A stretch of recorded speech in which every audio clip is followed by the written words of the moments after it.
请听上帝的话语。因为耶和华至高者是可畏的，他是治理全地的大君王。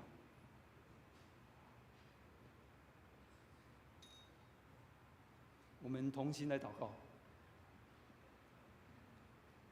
慈悲怜悯的天父，谢谢你，在这美好的主日，让我们能够又聚集在您的圣殿中，谦卑的来到你的面前，承认我们的软弱和过患，求你赦免我们的罪，洗净我们的心，清洁我们的灵，齐心来敬拜感谢你。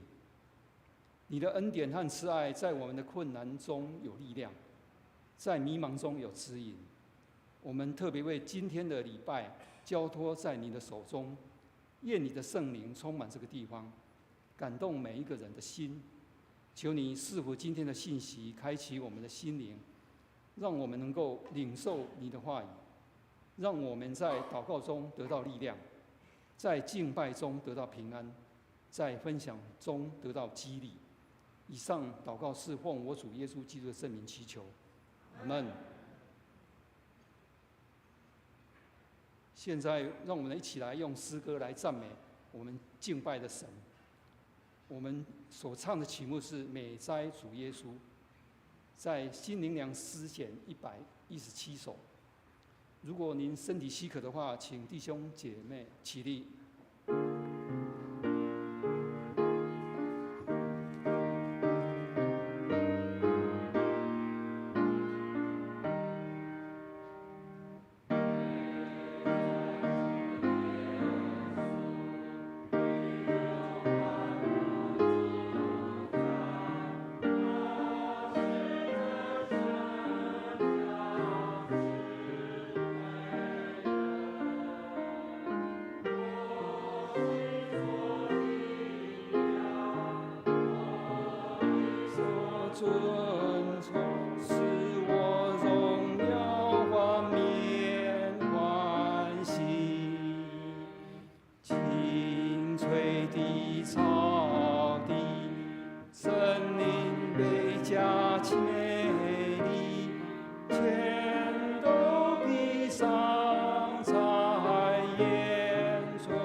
我们仍然站立，以使徒信经来宣告我们的信仰。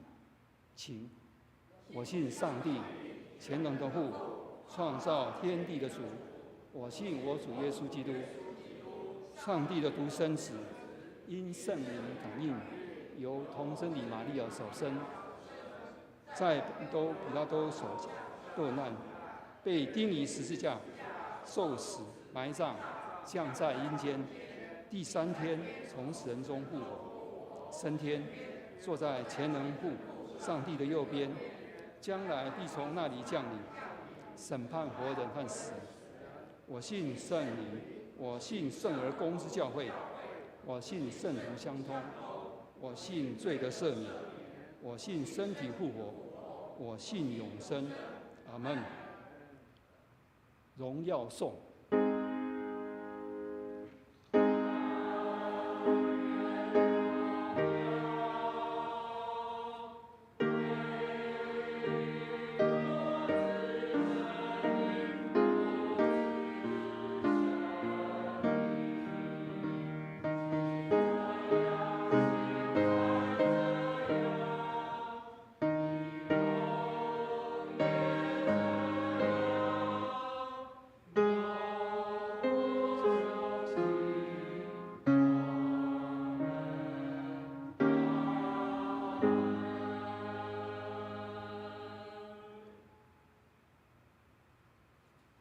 请坐。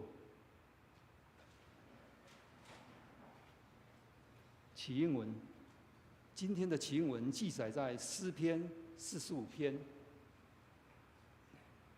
1到2节及6到9节，在教会圣经旧约577页。我们现在要以起应的方式来一起诵读上帝的话语，也可以请看投影片。诗会和会众的起应和诗篇45篇1到2节及6到9节，在旧约577页。我心里涌出美词，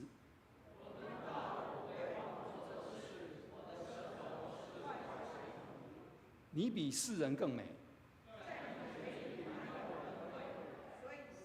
所以上帝赐福给你。上帝啊，你的宝座是永永远远的。你喜爱公义，恨恶罪恶。用喜乐油膏你，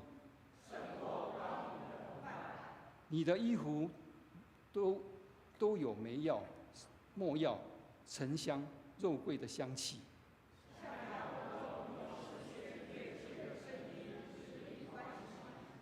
后面一起来，有君王的女王在你尊贵妇女之中，王后佩戴而配金饰站在你右边。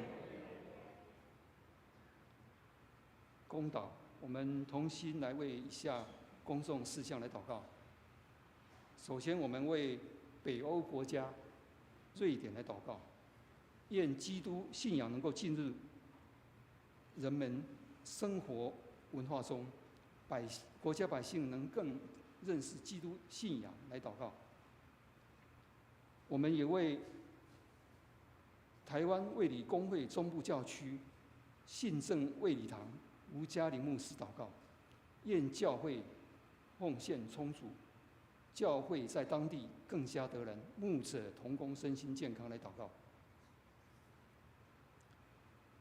我们仍然要为现今在战火中国家俄罗斯、乌克兰、以色列、巴勒斯坦等祷告，愿战火止息，和平降临。我们也为台湾儿童及青少年在新学期中能适应新环境，生活正常规律，有好的知识教育和生活品格来祷告。最后，我们以我们主教导我们的主导文同声来祷告。愿你的圣灵内圣，愿你的降临。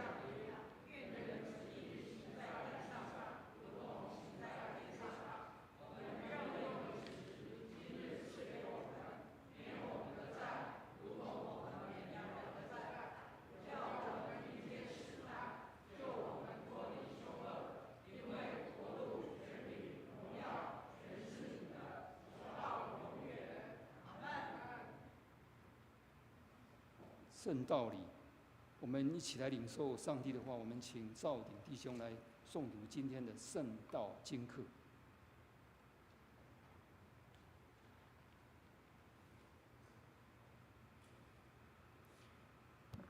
经课第一处在雅歌第2章8到13节，旧约圣经725页。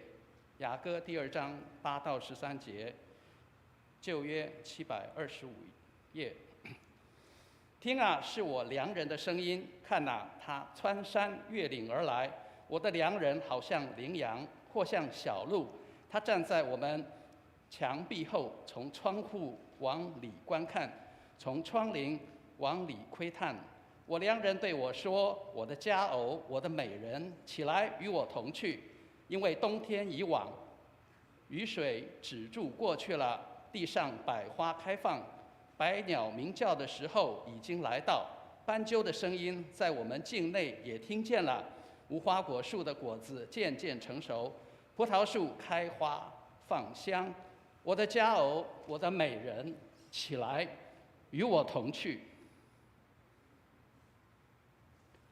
经课第二处在马可福音第7章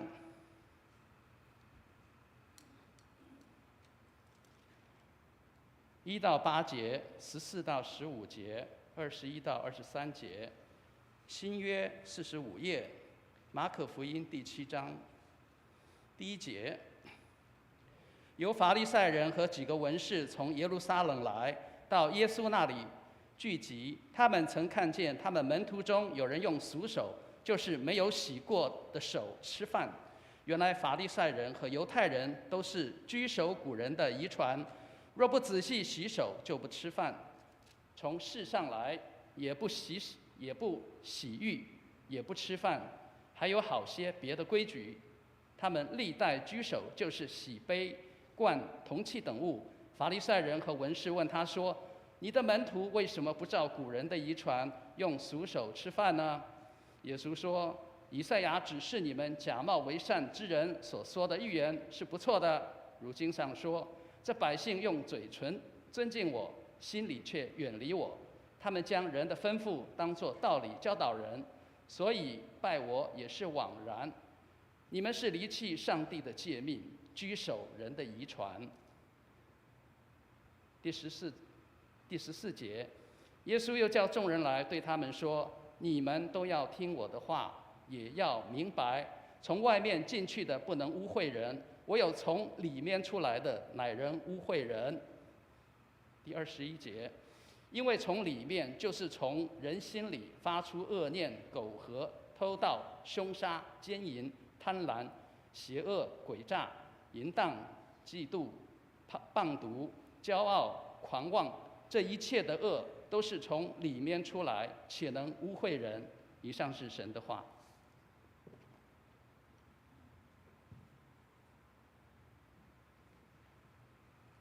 谢谢少鼎弟兄。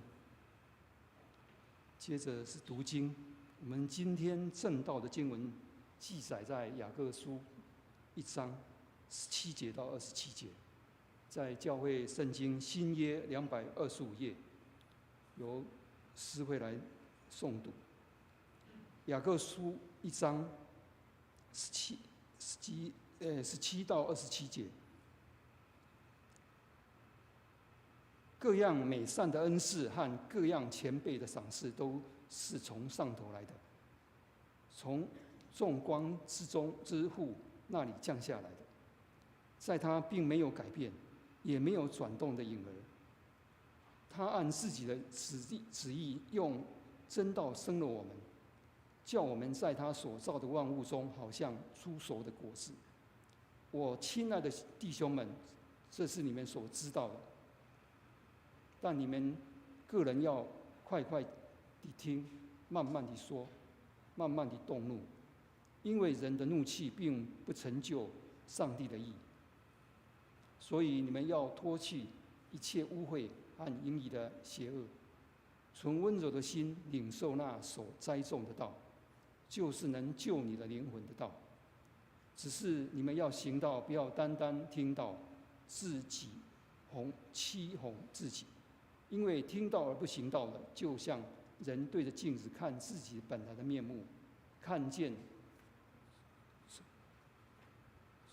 走后，随即忘了他的相貌如何。唯有详细查看那前辈自有的律法的，并且时常如此，这人既不是听了就忘，乃是实在行出来，就在他所行的事上必然得福。若有人自以为虔诚，却不勒住他的舌头，反欺哄自己的心，这人的虔诚是虚的，在上帝我们的父面前，那清洁没有玷污的虔诚，就是看顾在患难中的孤儿寡母，并且保守自己不沾染世俗。以上是上帝的话语。献诗，献所唱的诗歌是耶稣，求你的爱充满我。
谢谢诗班。正道以下时间，我们交由本堂蔡牧师来为我们证道。他证道的题目是“听到非行不可”，请蔡牧师。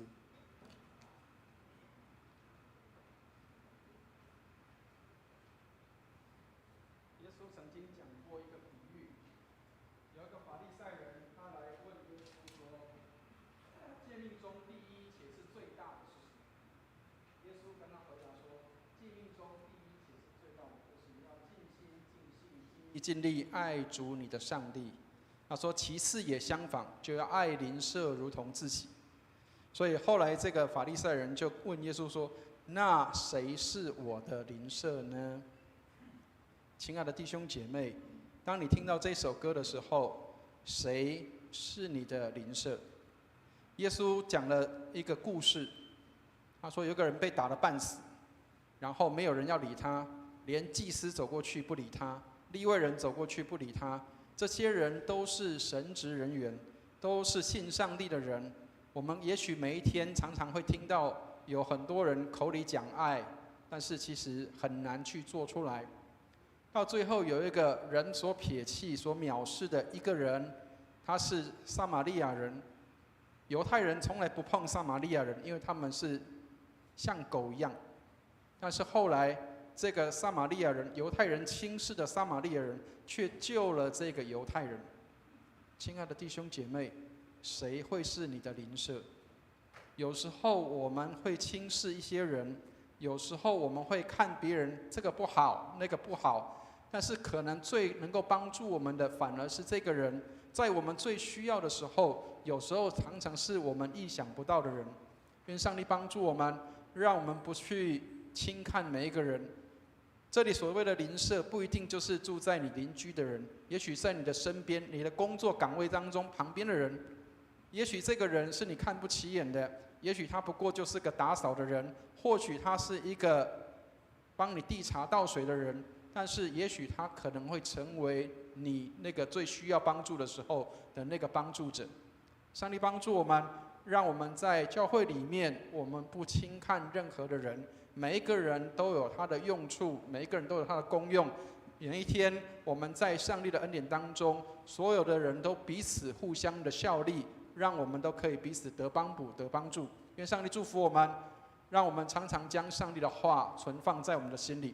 让我们一起举起圣经来祷告，愿上帝的话成为我们的帮助和力量。让我们举起圣经，我们用这个祷文，我们一起来祷告。我们一起念经。这是我的圣经，他说我是谁，我就是谁；他说我拥有就拥有；他说我可以就可以。今天神的话要来教导我，我诚心悔改，我心里警醒，我灵谦卑受教，我就不再一样。奉主耶稣基督的圣名。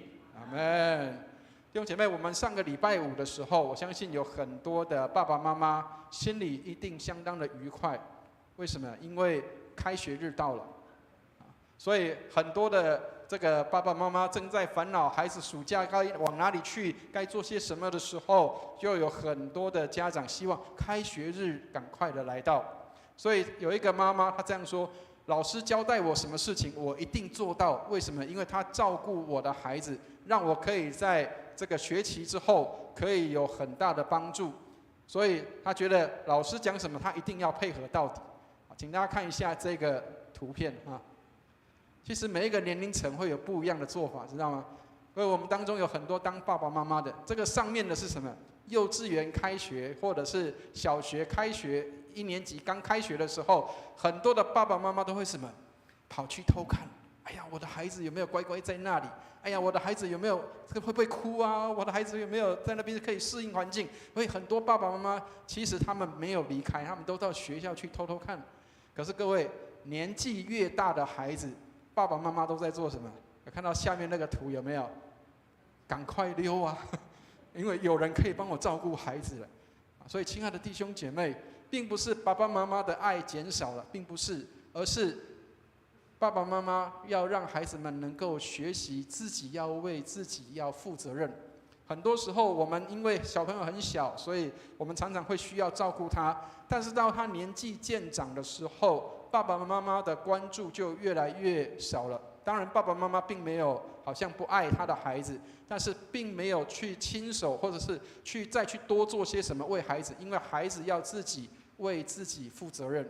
所以，亲爱的弟兄姐妹，有时候我们信主很久的时候，我们常常会说：“为什么我没有像那个刚信主的人一样？为什么好像这个上帝常常应允他的祷告？为什么我信主越来越久，有时候上帝反而好像不太听我的祷告？”其实，上帝并没有不听我们的祷告，而是上帝要让我们学习为自己的生命负责任。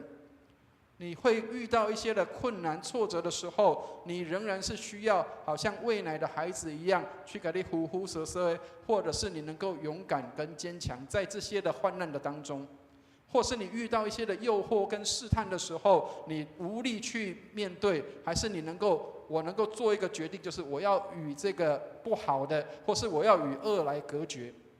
圣经里面耶稣给我们的提醒是什么？在主祷文里面说，不叫我们遇见试探，救我们脱离凶恶。如果亲爱的弟兄姐妹，如果我们还要常常有人告诉我们说，这个不可以做，那个不可以做的时候，我们会觉得我们好像还是不成熟的小孩一样。但是成熟的人会知道说，我哪些可以做，我哪些不能做。上帝帮助我们，当我们的灵性更加增长的时候，不是上帝不理我们，而是上帝要让我们开始为自己的生命要负责任。求上帝帮助我们。如果开始你渐渐的觉得，好像为什么我常常觉得我祷告好像上帝没有要我，这个马上这个就有应验。其实是上帝要我们去为自己的生命去负责任，而且要去帮助人，让人能够从不成熟的状况能够成熟。愿上帝带领我们，让我们能够在我们的信仰上日日的进步跟成长。所以今天的圣经给我们有非常好的信息。各位，今天我们所看的信息是在雅各书的里面。很多人为这个雅各会认为他到底是谁？很多人不晓得他是谁，以为说是耶稣的12个门徒当中的一个，其实不是。各位如果知道雅各书里面的一个背景的话，这个雅各跟使徒里面的雅各是不一样的。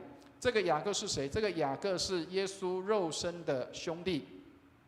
各位如果有机会看圣经的话，在马太福音13章55节里面，这里特别提到他的名字。以前他还没有认识他这个哥哥的时候，他也并不认识他的哥哥，他跟其他人都一样，他认为他的兄长跟其他人都一样。在这一节圣经里面，有很多人因为还没有认识耶稣，特别是耶稣家乡的人，所以他们认为耶稣是谁？他说耶稣不过就是这个雅各、耶西跟这个犹大的兄长，他不过就是一般人的一个家庭当中的一个。然而当耶稣受死埋葬升天之后，这个雅各，耶稣的是自己的弟弟，他认识了自己的兄长，知道他是弥赛亚之后，他的生命大大的改变。过去他不相信的，现在他成为相信的人，而且能够教导别人相信耶稣。亲爱的弟兄姐妹，以前我们可能是一个不信的人，以前我们可能是一个没有办法接受上帝话语的人，但是现在上帝帮助我们，让我们可以成熟跟成长之后，我们能不能够也成为那个使人得帮助的人，让人也能够成熟跟成长？愿上帝帮助我们，让我们能够看到雅各书的时候，看到雅各的背景，也能够对他有更多的认识跟了解。另外一个部分是，很多人对雅各书有误解。什么样的误解？因为雅各书相当的程度都在谈论你要怎么做，所以很多人以为说基督教信仰是飞在天上的。知道那个飞在天上什么意思？知道吗？有一种学问叫做形而上的学问，就是好像每天都在搞哲学，每天都在搞那个天使的那种东西。很多人不晓得，其实基督教信仰是踩在地上的。很多人不知道说，基督教信仰是行在你的生活当中。所以雅各书给我们带来一个平衡，因为有很多人以为说，好像我们每天来信上帝、读圣经、祷告，好像我们每天都只有在思想圣经里面那个奥妙的言辞，但是很少人会知道，其实基督教信仰是很接地气的。上帝帮助我们，让我们可以从雅各书里面去学到我们的信仰怎么样去跟这个地上来做这些的连结。好，所以要请大家做一件事情，就是我们要来到教会里面，每个礼拜天我们要来教会里面做礼拜、听讲道、唱诗歌、赞美上帝。但是我们并没有很认真的看待这件事情。为什么？因为我们常常觉得好像行礼如仪一样，礼拜天到了我就要来做礼拜，礼拜天到了就要来听牧师讲道，礼拜天到了就是要来唱诗歌敬拜，然后回去之后就是自己的生活。亲爱的弟兄姐妹，我们要学习一个事情，就是这个叫做听道学。很多人在这个当传道人的时候要学习叫讲道学，但是弟兄姐妹，我们要学习听道学。什么叫听道学？不是上帝的话拿来做我的生活的注脚，或者是我的生活的一个帮助，而是我怎么样让我的生活进入到上帝的话语里面。不晓得大家可不可以了解这样的意思？不是我们要拿上帝的话来帮助我的生活，让我的生活改善，而是我们要进到上帝的话语的里面。所以不是我们要自己去好像找一些注脚上帝的话来帮助我的生活过得更好，或是上帝的话帮助我，让我能够收入更多，工作更好，并不是这样，而是让我们能够进入上帝的话语的里面，使我们活出他的话语。所以亲爱的弟兄姐妹，当我们领受上帝话语的时候，不是只是把它当作是一个知识，或者只是一个参考值，而是我们怎么样去让我们的生活合于主的样式。好，所以请大家来看一下，有一个话语，我们可能常常听到，但是不晓得它的出处，在罗马书的10章17节，这里面他特别提到这样的事情。我们来念一下，如果可以的话，我们来念一下，我们一起念这段圣经，一起念来。可见信道是从听道来的，听道是从基督的话来的。亲爱的弟兄姐妹，信道，我们能够相信上帝，是因为我们听到上帝的话。那听是从哪里来？是从基督的话来的。所以要有人传基督的话，我们才能够听到。那听了道之后，我们才能够信这个道。所以保罗也特别的去提醒这样的事情，就是不是只有好像去听了道，而且要信道。所谓信道，就是真的去行出来。很多人不晓得说，我们当基督徒是我们要怎么样去活出神的话语，活出上帝的命令，要怎么样将上帝的话能够真实的去实行它。当然牧师要先跟各位分享这个事情，就是很多人以为说这个是容易的，其实它是很困难的。曾经有一个弟兄，他这样告诉我，他听完了牧师讲道完的时候，他说今天的信息告诉我要爱人如己，所以他就实做，他就回到他的公司，他说我立志我要回到公司里面去，我要爱我的同事。结果后来他实做了1个礼拜之后，回来跟我讲说，牧师，太难了，太难了。什么叫太难了？当你愿意实做，当你愿意真的照上帝的话去做的时候，太难了。因为这个人这么不可爱，可是我却要爱他，太难了。所以亲爱的弟兄姐妹，如果你真的照上帝的话去做，你一定会发现一件事情，叫做太难了。然而如果你没有经历那个太难了，你就不知道经历上帝的话是多么重要。因为我们不是靠自己的能力去做这个事情，而是我们要依靠上帝的大能。如果不是上帝的爱，我们没有办法去爱那个不可爱的人。如果我们没有上帝的爱永留在我们的心里面，我们没有办法对那个讨厌的人能够付出关爱。如果你能够这样做，亲爱的弟兄姐妹，如果你能够爱那个你讨厌的人，如果你能够爱那个你不可爱的人，那不是你做的，那是神在你的里面做的。亲爱的弟兄姐妹，如果你觉得你爱不下一个人，你爱不下这个人，那是很正常的，因为你做不到。然而当神的爱在我们的心里面的时候，我们才能够对这个人有爱，否则我们是没有那个源的动力在我们的里面的。所以信道从听道而来，听道是从上帝的话来的。为什么我们要这么强调在教会里面要听到？因为有时候我们可能就一个不小心，一个思念的一个华语有一句成语叫什么？失之毫厘，差之千里。好，各位知道在旧约圣经里面有一个很有名的故事，不晓得大家有没有听过？在弥迦书的第6章里面，有一个人他跟先知这样说，他说：“这个上帝跟我要的什么东西呢？”他说：“我如果献上千千的公羊，我如果献上万万的牛和，是不是上帝就比较喜悦我？”你把它换成现代的话，就是：牧师啊，如果我奉献多一点，如果我奉献的这个次数多一点，我奉献不止1/10，我可能奉献2/10、3/10，或甚至我把很多钱都奉献到教会里面，这样是不是上帝就会大大的祝福我呢？但是这个先知他怎么说？这个先知说什么？他说：“世人啊，耶和华已指示你何为善，他向你要的是什么？要你行公义，好怜悯，存谦卑的心，与你的上帝同行。”亲爱的弟兄姐妹，请问你行公义、好怜悯、存谦卑的心，与上帝同行，需要你花钱吗？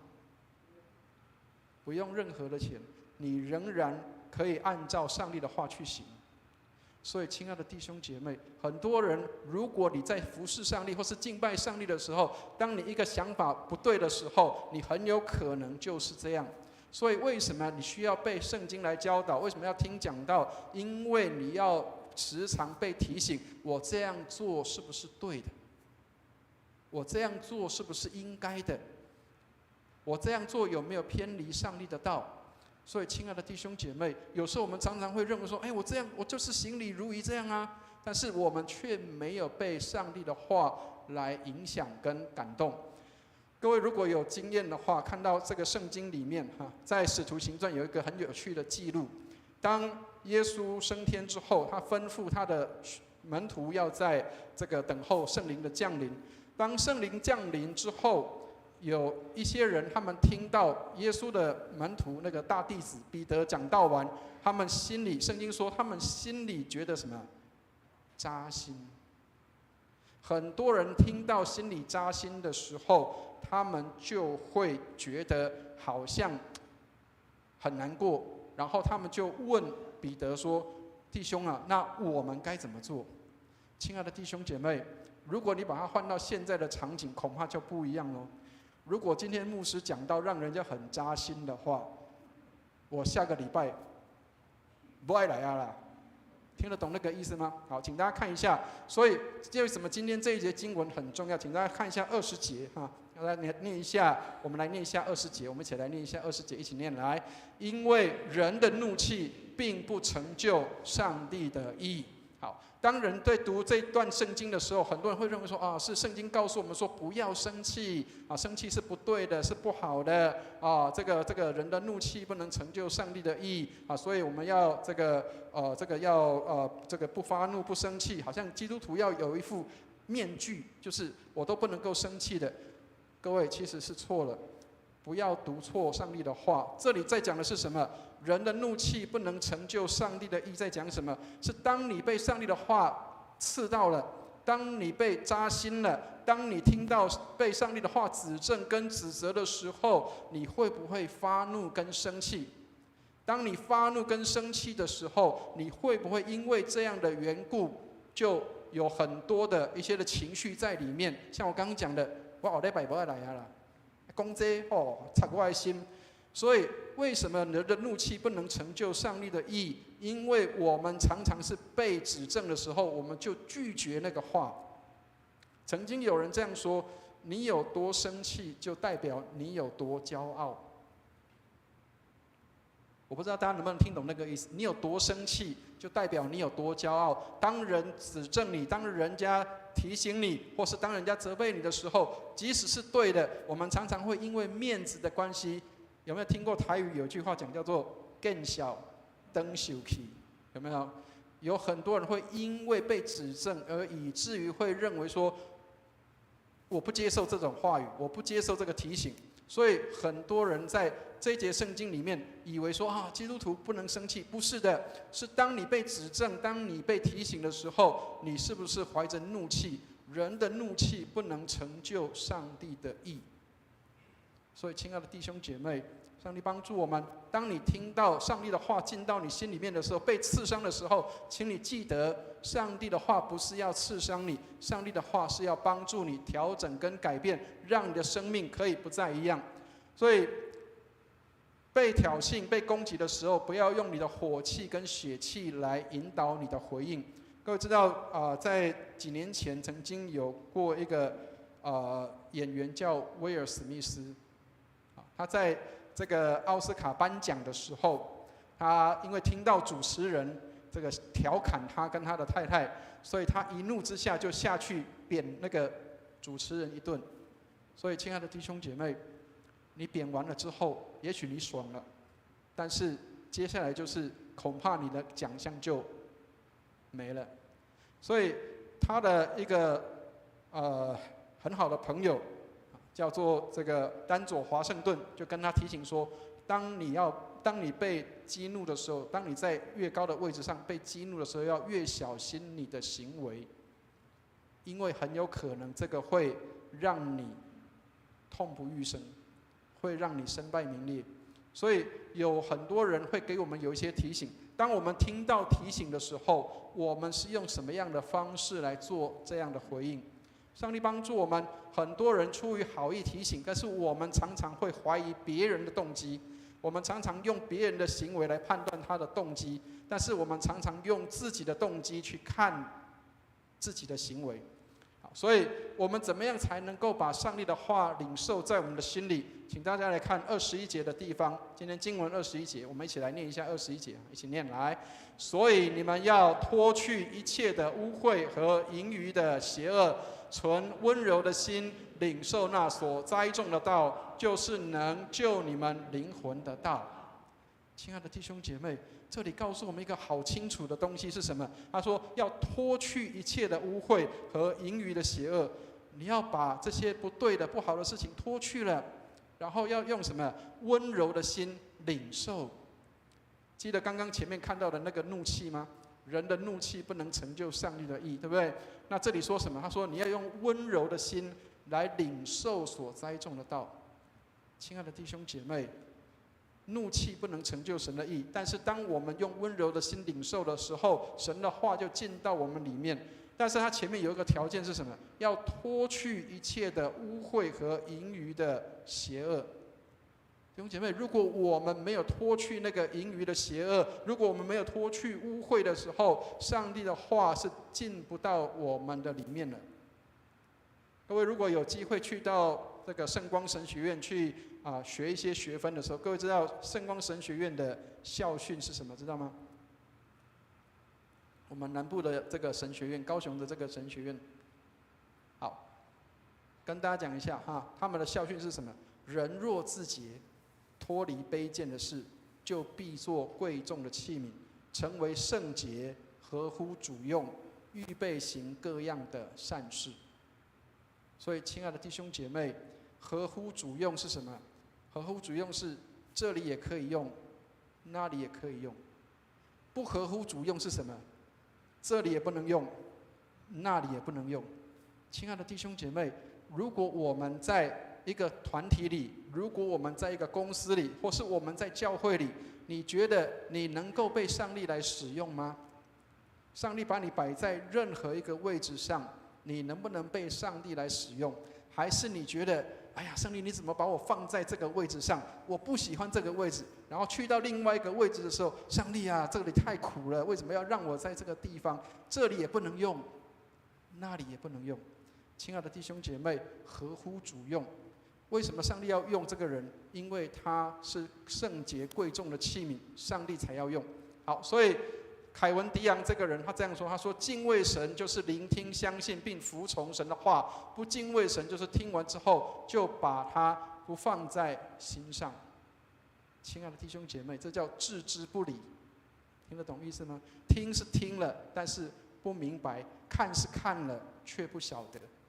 亲爱的弟兄姐妹，上帝帮助我们敬畏上帝，就是把上帝的话放在心里。我的母亲常常跟我讲这个，她说：“读册读到为卡加偏去。”听得懂意思吗？读到这个背后去了，意思就是什么？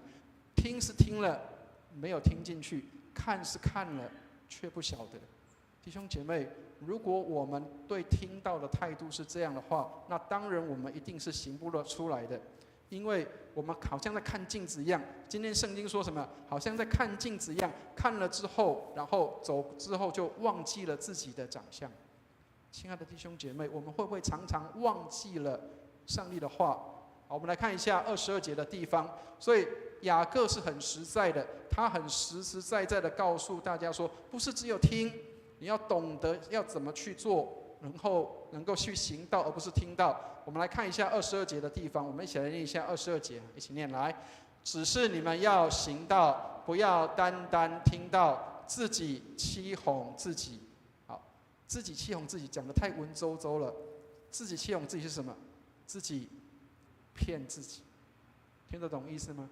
自己骗自己，自己知道哦，我应该是要这样做的，但是骗自己啊，没关系啦，没关系啦，这个以后有空再做吧，以后有空再行吧。很多时候我们把上帝的话是当成这样的，好，所以他这里论坛报这个图给我们很好的信息，他说不读经祷告会有属灵的营养不良的问题，很多人会在生命当中有很多的属灵的营养不良，就是瘦弱很肝小，但是却不愿意去读圣经祷告，然后我们没有去行道的时候，就像属灵的肥胖一样，没有经过操练的。亲爱的弟兄姐妹，上帝帮助我们听了道之后，要能够行道，那个是操练，帮助我们的属灵肌肉更加的健壮跟成长。好，所以福音好像什么？福音其实是两面刃。福音的两面刃是什么？如果你不是被他拯救，你就是被他定罪了。所以愿上帝帮助我们，如果我们希望被福音来拯救，就是我们接受上帝的道，接受上帝的福音，让我能够调整跟改变我的生活跟我的生命。所以千万不要预想说一篇的讲道就能够改变你的生命，如果你没有真的将它能够行在你的生命当中，唯有上帝的灵才能够感动我们，能够将上帝的话去活出来。很多人以为说好像去行上帝的话很容易，当我们实做的时候，你如果没有经过挣扎跟冲突，你是没有办法去知道上帝的话原来是这么样的宝贵。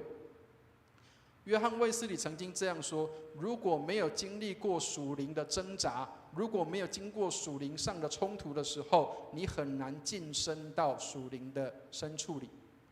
所以亲爱的弟兄姐妹，很多时候我们只是在表面上，哎呀，我们来到教会里，你好我好，然后我们在这边好像读经祷告，好像很敬虔，但是我们有没有办法持续每一天都与上帝见面？我们有很多的弟兄姐妹礼拜天才把圣经拿出来，然后平常的时候他是放在书柜里，从来不去翻它的。上帝帮助我们每一天，上帝都渴望跟我们说话。好，所以我们来看一下25节，我们来念一下25节，一起念来。唯有详细查看那全备使人自由之律法的，并且时常如此，这人既不是听了就忘，乃是实在行出来，就在他所行的事上必然得福。亲爱的弟兄姐妹，我们都喜欢得祝福，我们想要得祝福，上帝给我们有一个必然得福的方法。他说什么？乃是实在行出来，就在他所行的事上必然得福。各位知道，在法律上如果写必然就是什么？就是一定会做，一定会发生的。好，所以如果你要得祝福的话，不是只有听了就忘，不是只有听进去而已，听进去你还要能够行得出来。所以亲爱的弟兄姐妹，每一次做礼拜的时候，都是让我们经验过一次，在这一周就是我的实作。曾经有过一个弟兄，他是一个老师，当他听完我的讲道的时候，我说，当我们承认在众人面前承认我们是基督徒的时候，会得到2个祝福。我说，第一个，你会自己约束自己，因为你知道你是一个基督徒，你知道你是谁，你就不会去碰那个不对跟不好的。第二个，别人会帮助你监督你，因为别人会告诉你说，你是基督徒，你不可以这样做。各位知道这个好处是什么吗？各位知道以前小时候很多人都喜欢那个考试的时候，万一考不好要作弊，对不对？好，我曾经在我小学4年级的时候，因为那个时候还去主日学，那个时候还有去啊。然后我记得小学4年级的时候，有一次我也跟大家一样刻钢板，然后我的同学就跟我讲说：“你不是基督徒吗？你怎么会做这种事呢？”心里凉了半截，然后就 OK 好，就放弃了。所以，亲爱的弟兄姐妹，别人会帮你监督，因为你是基督徒；自己也会自我监督，因为我是基督徒。后来这个老师他真的去实作了。他说，当他在他的办公室里面跟他的同事宣布说我是一个基督徒的时候，他说很多同事相当的惊讶。他说：“啊，我居然不知道你是一个基督徒。”然后纷纷的也有很多人开始承认说：“哎，我也是基督徒。”亲爱的弟兄姐妹，我们在实作上，我们有没有真的去让人看到我有基督的生命跟样式？好，所以保罗对这个腓立比教会的人这样说，我们来念一下腓立比书的4章9节哈，我们一起来念一下，一起念，请：你们在我身上所学习、所领受的、所听见的、所看见的，这些事你们都要去行。亲爱的弟兄姐妹，保罗不是只有说啊，你们来听我讲道就好，保罗说要去行。所以保罗在哥林多前书11章1节说：你们要效法我，像我效法基督一样。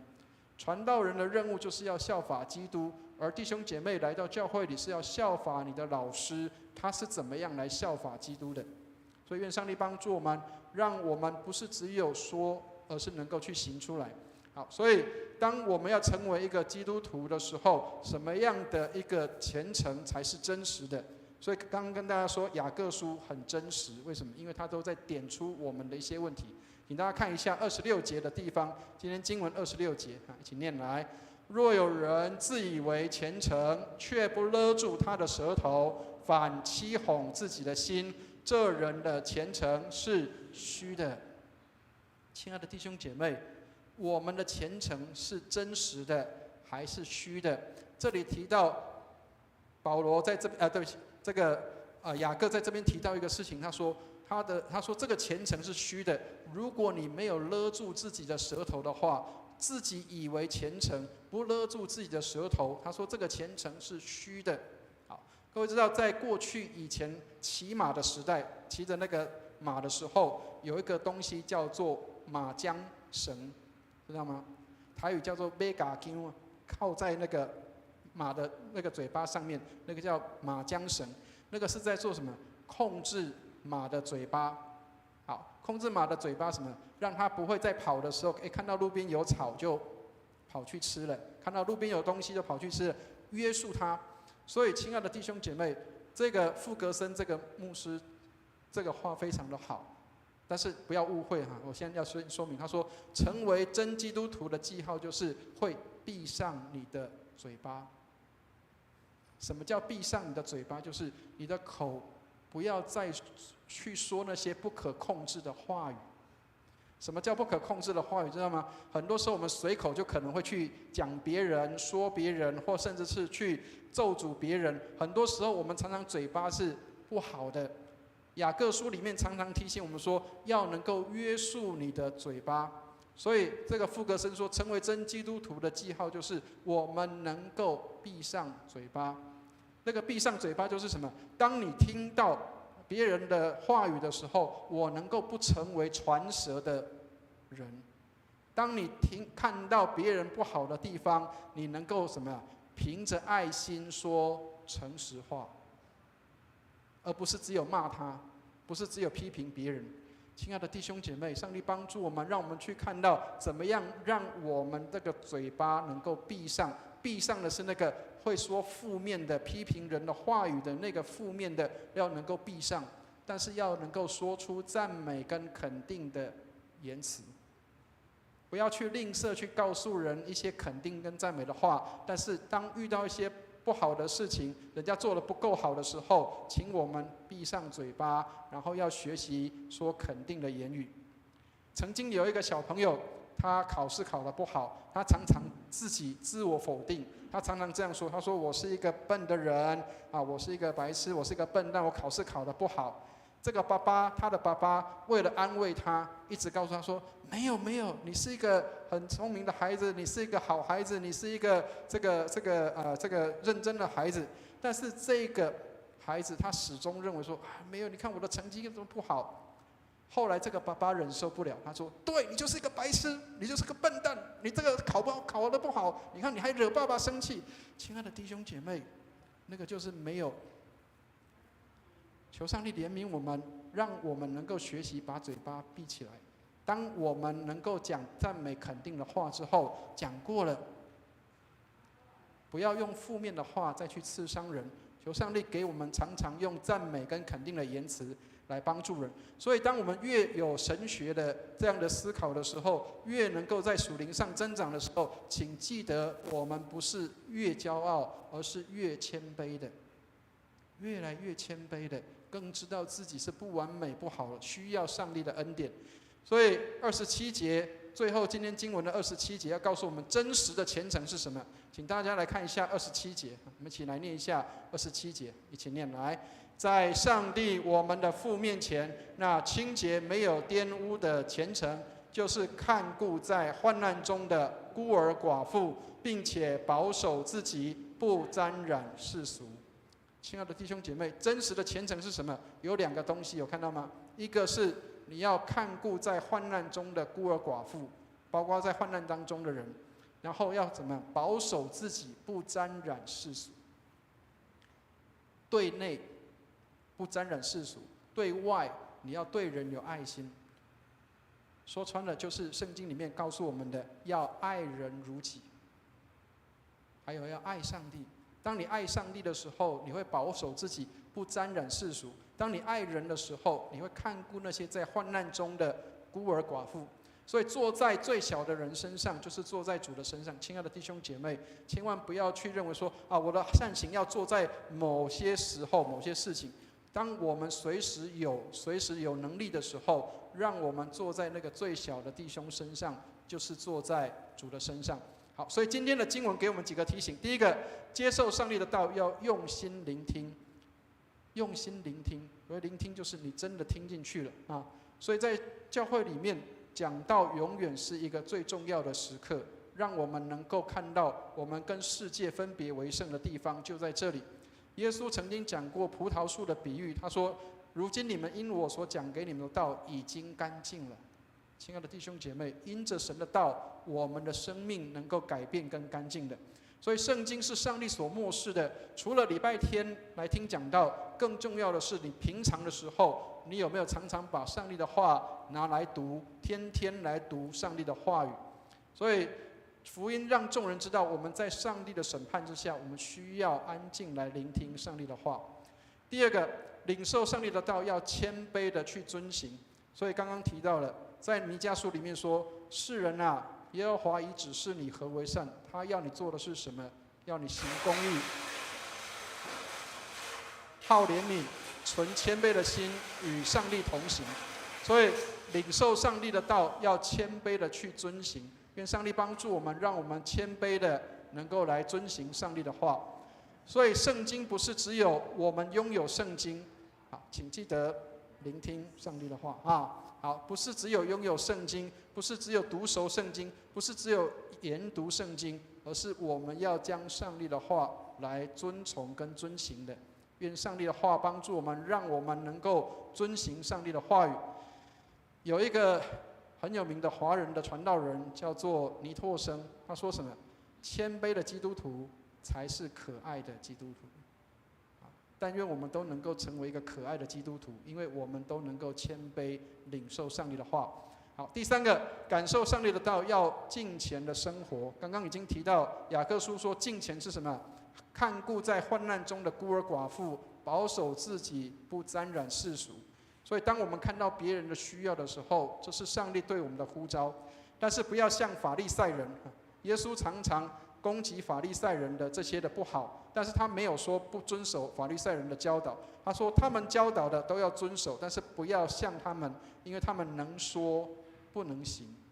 所以不要像法利赛人一样讲满嘴的爱心，但是做不出来。有没有听过人家讲，公共的一大堆，做无一汤匙？上帝帮助我们，让我们能够不是只有讲，而是只有能够做的。好，所以社会责任，这是我们需要去看到，基督徒我们对社会是有责任的。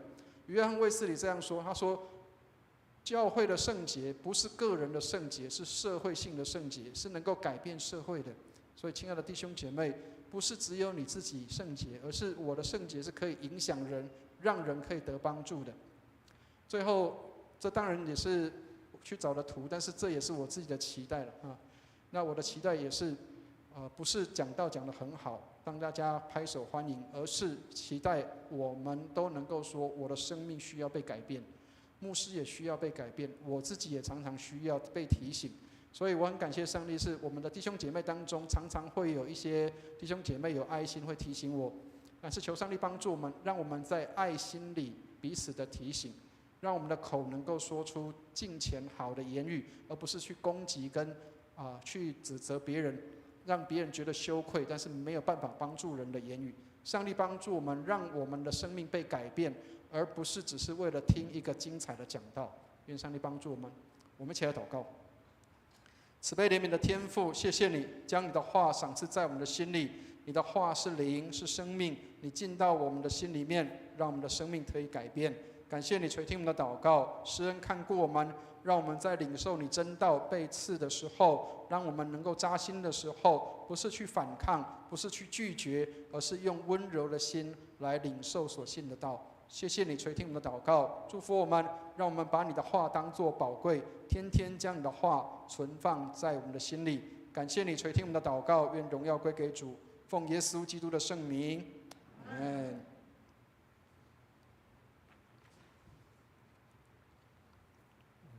谢谢牧师，今天的正道主题就是听到非行不可，这也正是刚刚牧师所讲的传道人他们的期待。那在这个正道里面，牧师也期许我们接受上帝的道，我们要用心聆听；领受上帝的道，我们要谦卑遵行。感受上帝的道，我们要敬虔生活。也现在我们要用诗歌来回应上主的爱。我们来唱《新灵粮诗选》300首，与主合一第1段。弟兄姐妹，如果身体许可的话，请起立。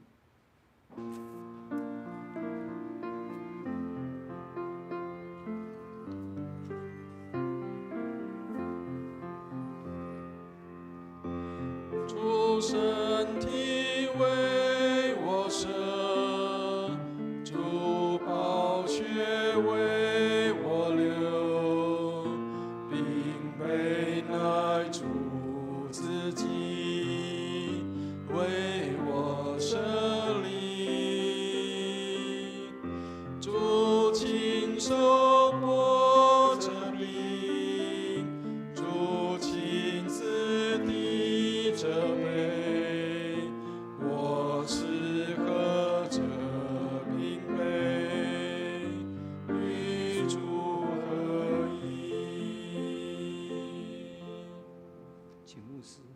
弟兄姐妹，请坐。我们卫理公会在每个月的第1周都是圣餐礼拜，让我们可以有机会来就近到主的圣桌前。当我们来到主的圣桌前，也是我们再一次的反省跟悔改的时候。很多时候，我自己也逃不过这样的一个试探。我所谓的试探，就是很多时候我们当然会希望得到别人的肯定、掌声跟鼓励，但是这往往会让我们自己迷失了自己，忘了自己是谁。很多时候我们只在意别人的肯定，而忘了说真正重要的事情是把上帝的道传递给弟兄姐妹。所以，亲爱的弟兄姐妹，有时候人自己会变成是一个骄傲的情况，自己会忘记自己是谁。传道人是如此，包括我们所有的弟兄姐妹，有时候我们也会忘记我们自己是谁。很多时候我们会忘记，我们其实也是一个不配的罪人。我们每一个人都需要上帝的恩典。有时候我们指责人跟责备人的时候，好像我们的高度是比别人高的，好像我们是比别人更好的。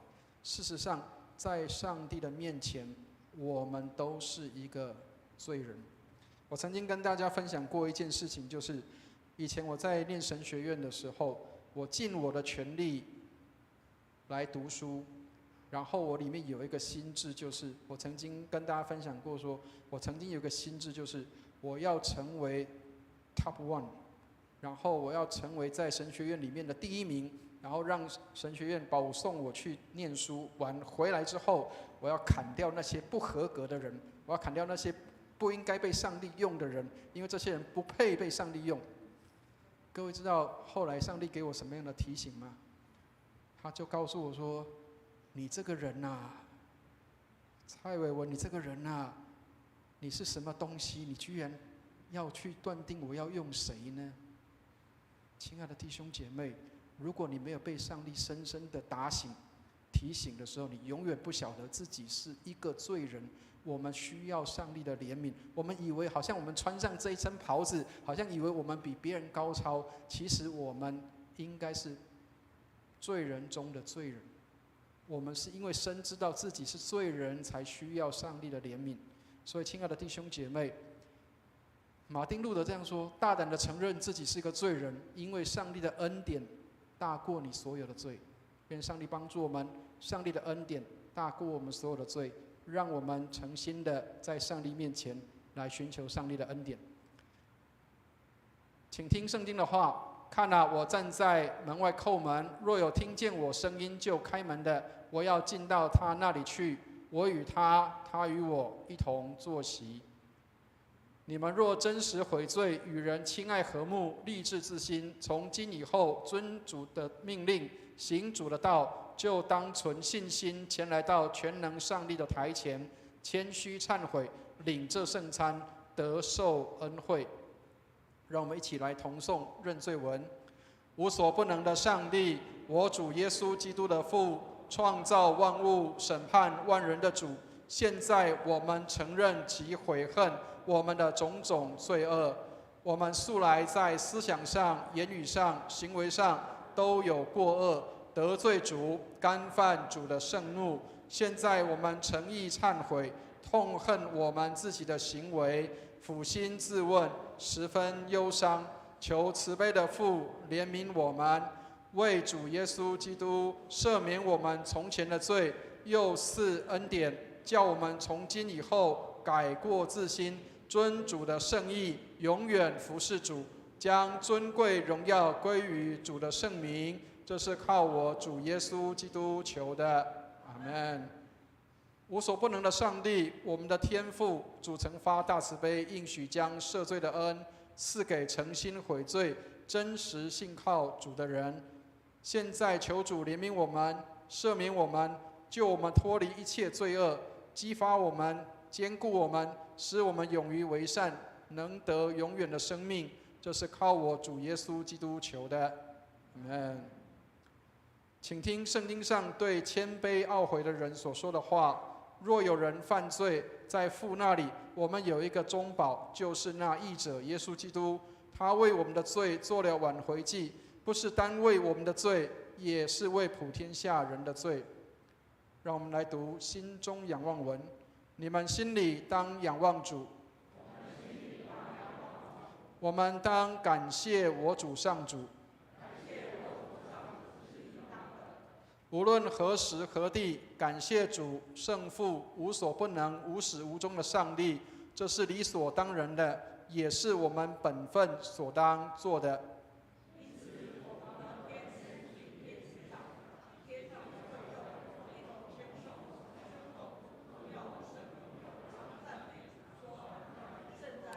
圣哉，圣哉，圣哉！天地万军的主。主的威严充满天地，愿荣耀归于至上的主，阿们。无所不能的上帝，我们的天父，为要救赎我们，曾发大慈悲，使独生圣子耶稣基督在十字架上受死。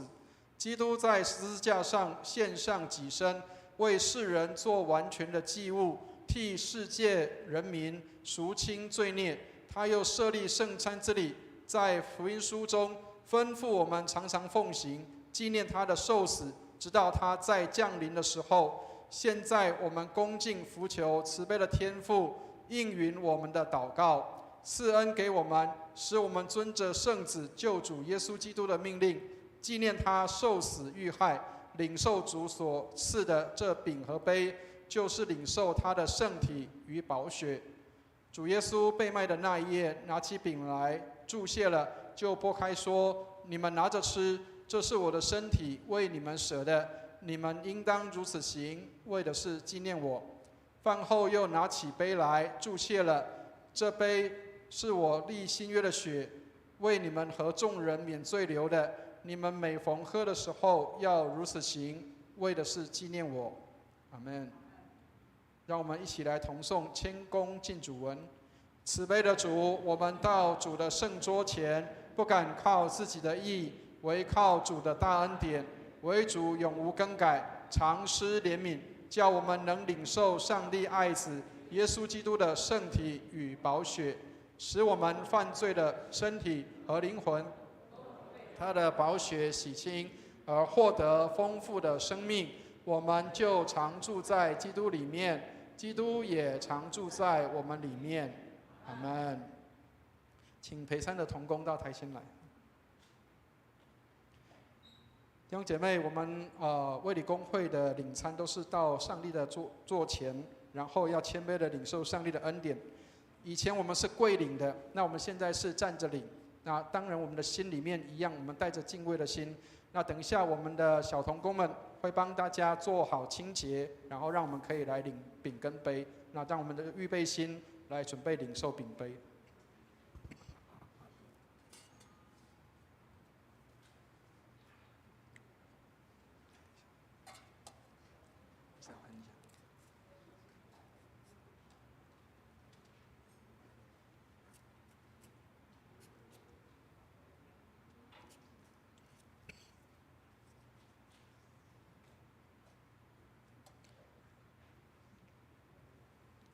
主的身体为你舍的，是你舍的；主的身体为你舍的，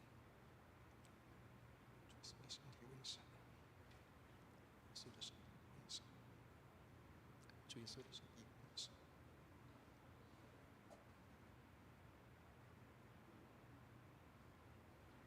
主耶稣的宝血为你免罪流的，耶稣的宝血，耶稣的宝血为你免罪。耶稣的宝血为你免罪的，耶稣的宝血为你免罪的。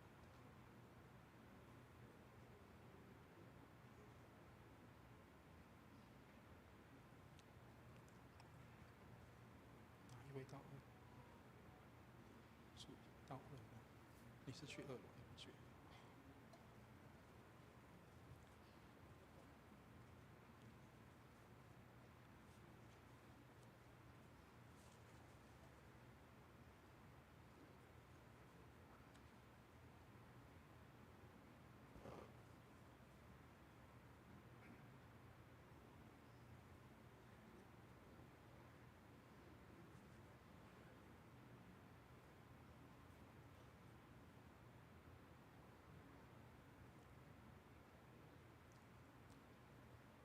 弟兄姐妹，如果你已经预备好，就让我们到台前来领受饼杯。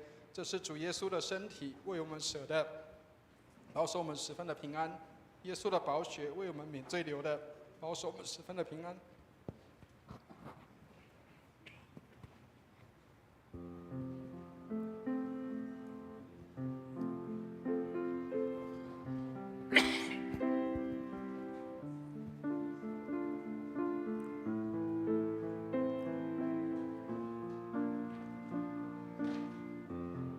这是主耶稣的身体，为我们舍的，保守我们十分的平安。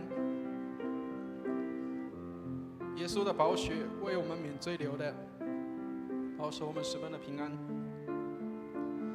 如果你还没有受洗，还没有入到我们当中成为我们当中的一员，但是你已经信了，让我们就将我们的手放在我们的心上，让我们在灵里来领受这个饼杯，在灵里凭着我们的信心，上帝要怜悯我们，帮助我们，让我们也可以能够领受这样属灵的恩典。这是主耶稣的身体为我们舍的，保守我们十分的平安；耶稣的宝血为我们免罪流的，保守我们十分的平安。4楼的弟兄姐妹也欢迎到楼下来领饼跟杯。这是主耶稣的身体为我们舍的，保守我们十分的平安；耶稣的宝血为我们免罪流的，保守我们十分的平安。这是主耶稣的身体为我们舍的，保守我们十分的平安；耶稣的宝血为我们免罪流的，保守我们十分的平安。让我们透过耶稣基督的牺牲，使我们看到我们应当怎么样为别人也来献上我们自己，让我们可以透过基督的爱，也能够去将这个爱能够临到在需要的人身上，让人也能够领受上帝的爱。这是主耶稣的身体为我们舍的，保守我们十分的平安；耶稣的宝血为我们免罪流的，保守我们十分的平安。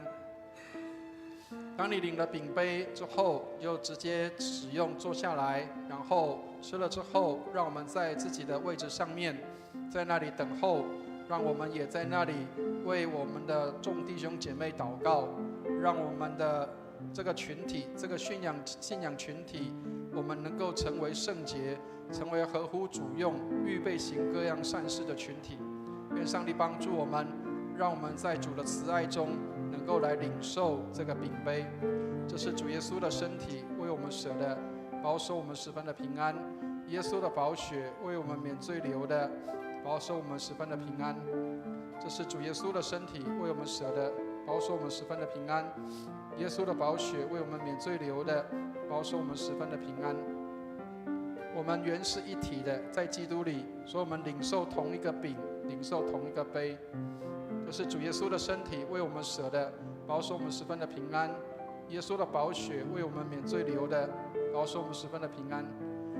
还有没有还没领到的弟兄姐妹？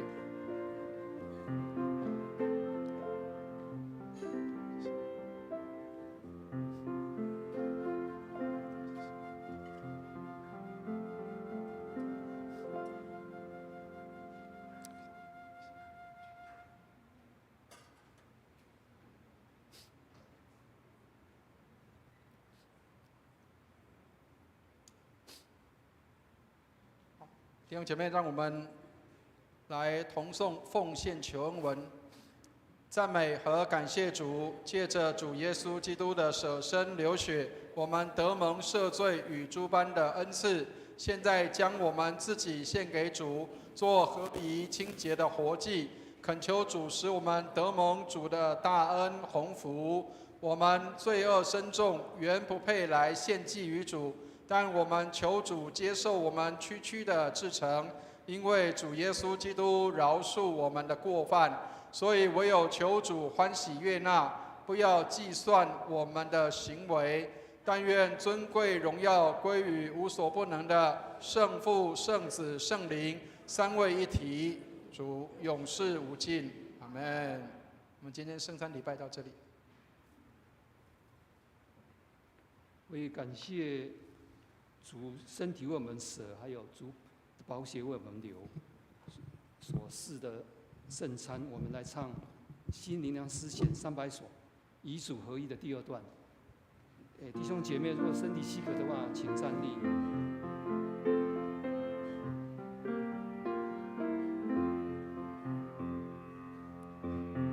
我已主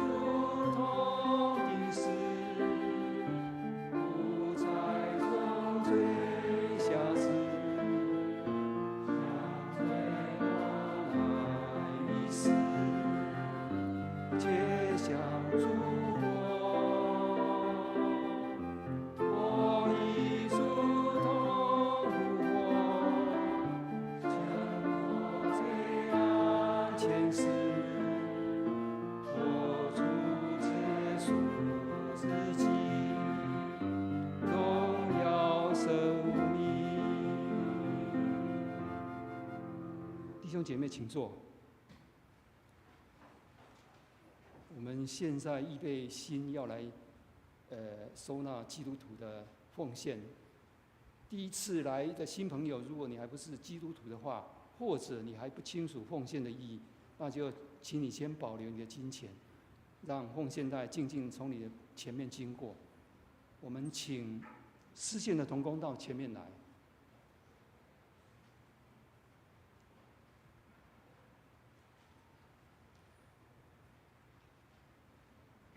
我们一起来为奉献祷告。亲爱的天父，我们衷心感谢你，因为我们所拥有的一切都是从你而来，不仅生命、工作、家庭及一切生活，全都赖你的恩典所赐下。你是配得赞美和感谢的。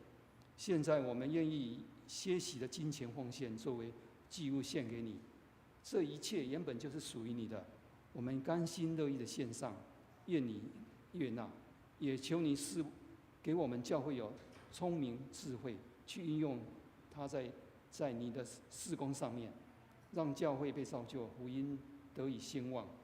多谢你垂听我们虔诚的感谢和祈求，奉主耶稣基督的名祷告，阿门。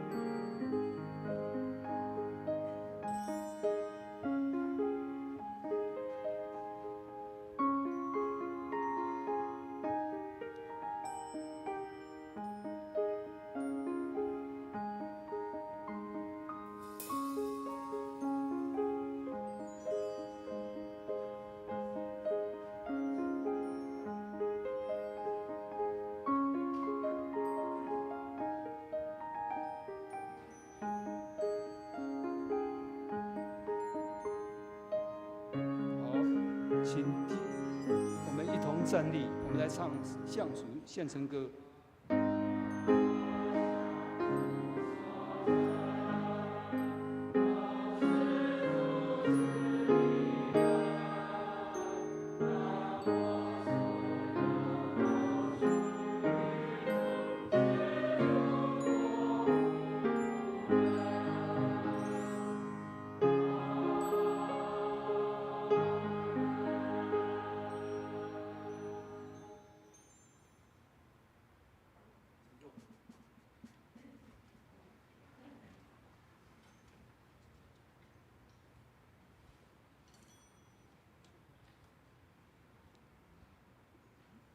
今天有没有到教会的新的朋友？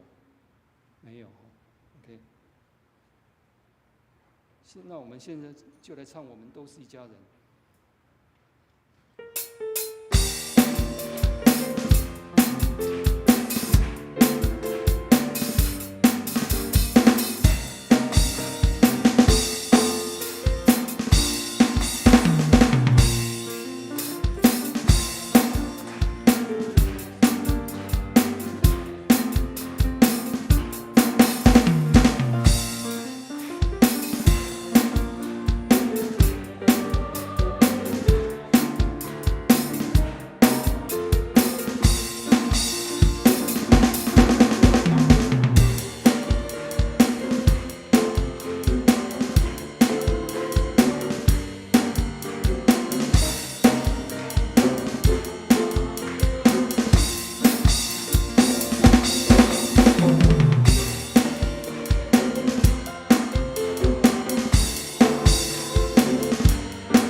现在我们来报告教会消息哈。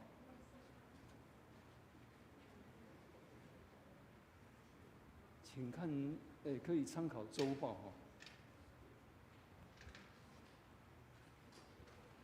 本周日是9月份圣餐主日，那主日后我们有安排一个服事同工的一个座谈会，我们邀请招待、司献还有主日点名同工来参加。那会后12点半，201教室要召开执事会议，请执事同工留步参加。第二点哈，教会提名委员将在9月7号，礼拜六上午10点召开会议，提名2025新任执事，请为提名委员祷告，提出合适名单。第3个，教会将在9月14号礼拜六中午10点半到下午4点举办中秋节烤肉1家1菜的活动，欢迎弟兄姐妹能够来报名参加。那详情也请洽得奖执事或登记表也都公布在公布栏里面。那第4点，中秋节9月17号礼拜二，教会办公室休假，当天的各项教会活动将暂停1次。第5点，本堂将举办112学年度的奖学金的申请，其中包括国中、高中职，还有大专，还有大学研究所，已经开始收件了，到9月29号为止。那申请办法还有一些申请表，请洽办公室或者是布告栏。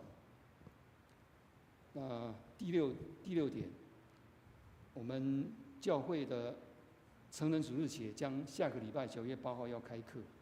那我们这个学期我们有3个课程，第一个是诗歌赏析和教唱，第2个每日研经释义之演义，第三个课程是帖撒罗尼迦前书后书。那今天我们在诗歌赏析的教唱，就是成主这边有准备的一些成果，也是要做一些献诗的活动哈。那我们请那个如今指挥。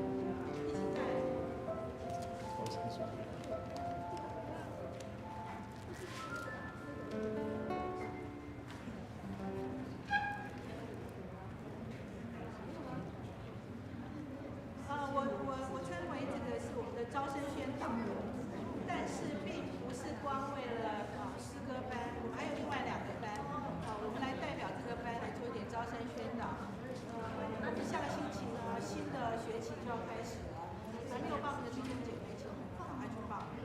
那今天我们要唱的是我们上个学期，我们上一期呢，我们上课的内容。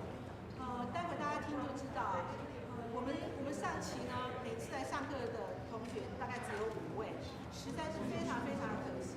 因为你们听了今天的这个献诗以后，你们就可以知道，每个星期我们的老师呢，都将这些谱都重新的改编过。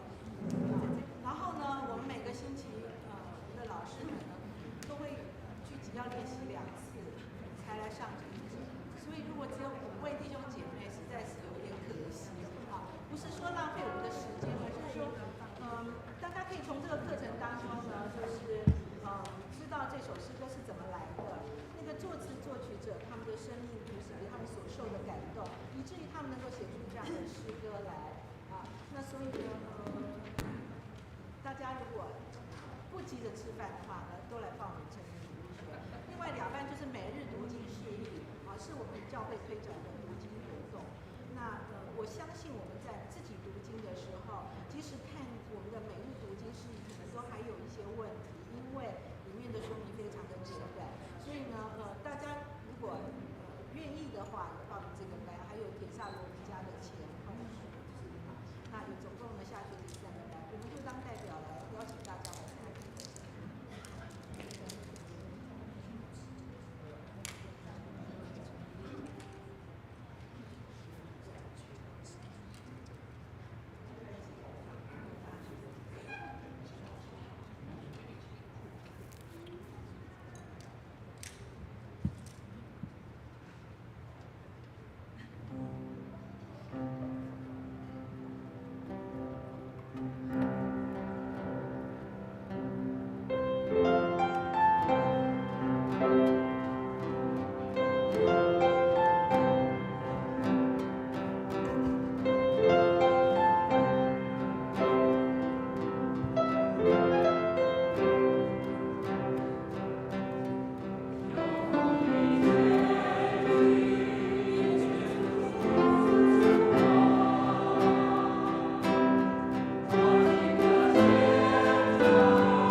接着继续报告。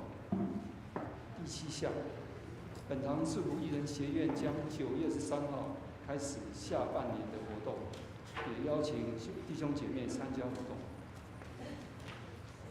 第8项，邀请弟兄姐妹为总会宣教大楼捐款奉献。第9项，理学院延伸班教会通识课程，刘清泉牧师主讲，下学期9月20号晚上7点到9点开始，邀请弟兄姐妹也关心祷告。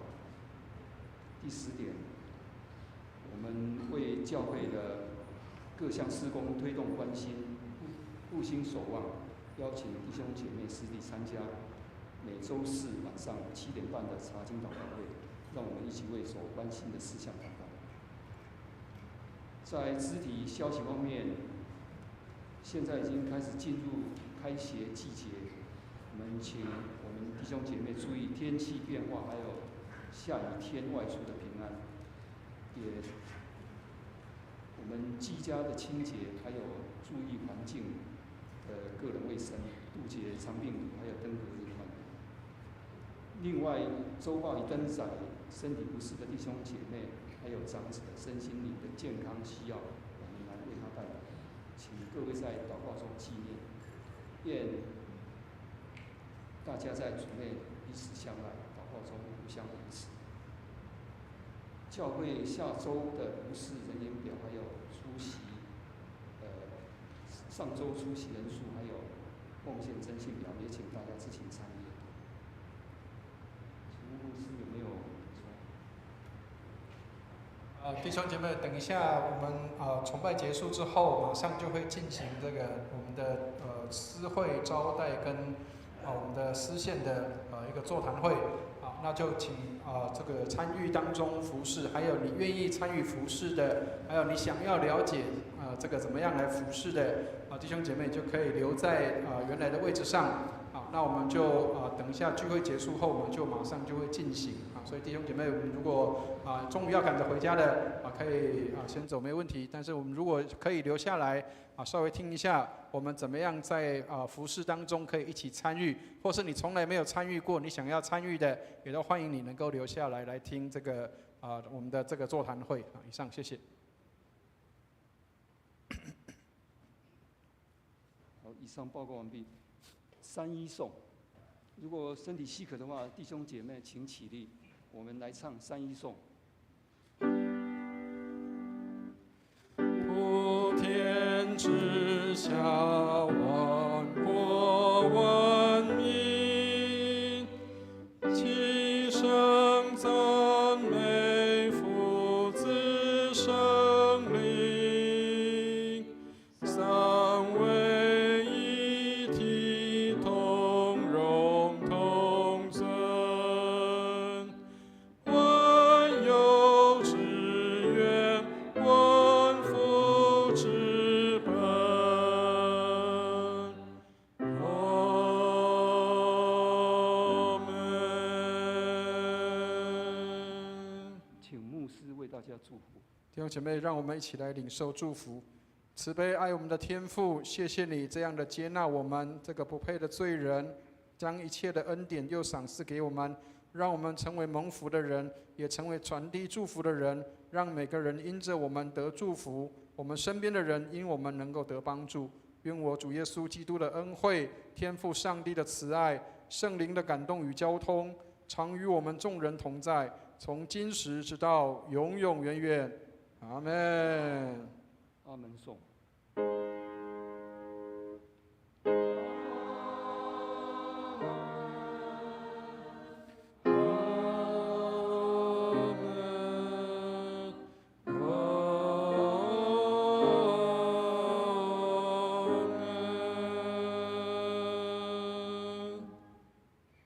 请坐。在殿业中，请为我们今天的肢体消息，还有教会事工一同低头默祷祈求。殿业后彼此问安，相互交流。有病痛忧伤的弟兄姐妹，欢迎会后到台前来，牧师要为你祷告。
来，请服侍同工，我们尽量往前坐哈。